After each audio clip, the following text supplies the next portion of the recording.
set of tracks don't look too familiar. This is one of the things I as a fan enjoy about this show. While there are iconic set pieces to see, the intermediate paths to those destinations are interesting to view as well, even if there is no name to them. For today, Thomas was helping a special group of workmen get to the new station that was being built. Sweet. Every day, Thomas had to take the workmen there and bring them home again.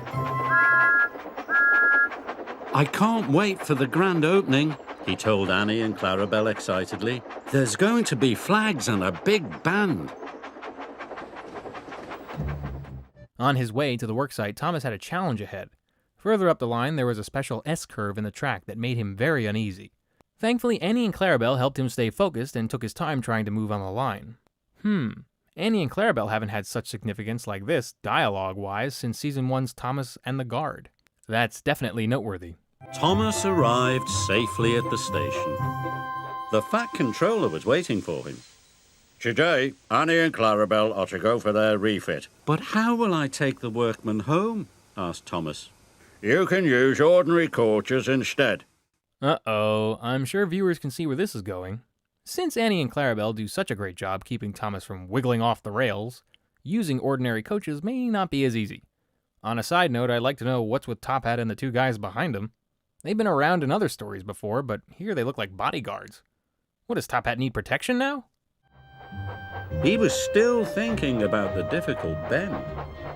Thomas went too fast and gave the coaches a mighty biff. The carriages rolled along the line and bumped into James.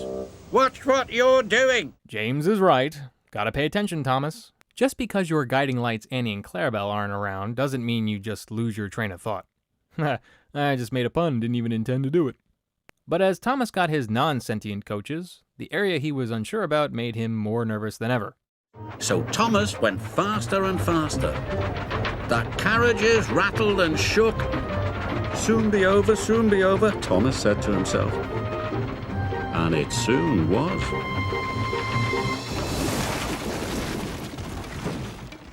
Yikes. Way to just fly off the rails there, Thomas. He's lucky he was going to pick up the workmen and not bringing anyone there.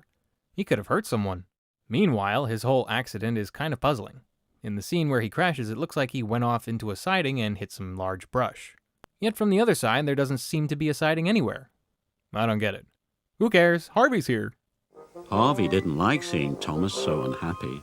"I can't go round the difficult bend," Thomas wheezed sadly. "I'm not a useful engine without Annie and Clarabel." "You are a really useful engine," said Harvey, "and a jolly good friend." And he puffed away. And that's why Harvey is a real G. He was not only helpful with Thomas trying to find that tuba player, but he's also very complimentary this time here too. Unfortunately, this didn't pick up Thomas's mood completely, and he trundled home rather depressed.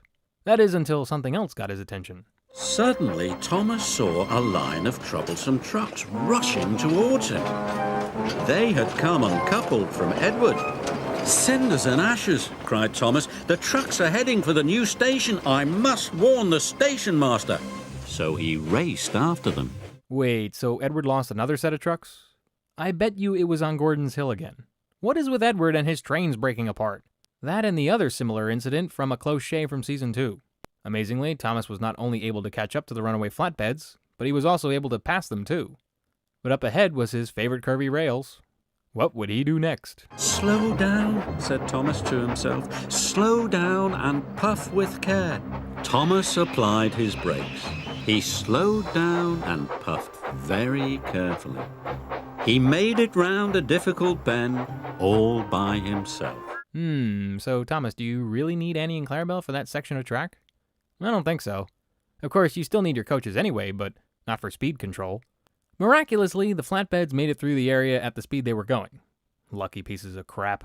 However, they weren't so lucky when Thomas beat them to the new station. "Runaway trucks are coming," he cried. "You must change the points." The signalman quickly changed the points. The troublesome trucks hurtled into a siding. They biffed and bashed the buffers. Hoo-wee! What a crash that was. No harm done, though. Thomas had saved the station from utter disaster. No thanks to Edward's coupling job. Oh well, that can be cleared later. Before anyone knew it, the new station was complete and everyone was happy. Hurrah! A fat controller came to see Thomas. "You have saved my new station," he said. "You are a very brave and useful engine." "Thank you, sir," said Thomas. He was so proud it made his firebox glow. Coolio! This was a nice episode. Thomas learns that he can do things on his own if he focuses hard enough, and Annie and Clarabel are just an extension of his usefulness. Not to mention Harvey's kind words that he shared with him. This story also demonstrates that sometimes a call to action is what it takes to overcome a scary obstacle. It's also appreciated that Annie and Clarabel did get a chance to speak and be a part of the reason why Thomas learns a lesson. Those two iconic coaches haven't gotten enough time on screen. Music was alright. The chase themes haven't been that memorable, but fans do get to hear a couple different versions of Thomas's new theme, and perhaps even Harvey's? I don't know, that's yet to be confirmed.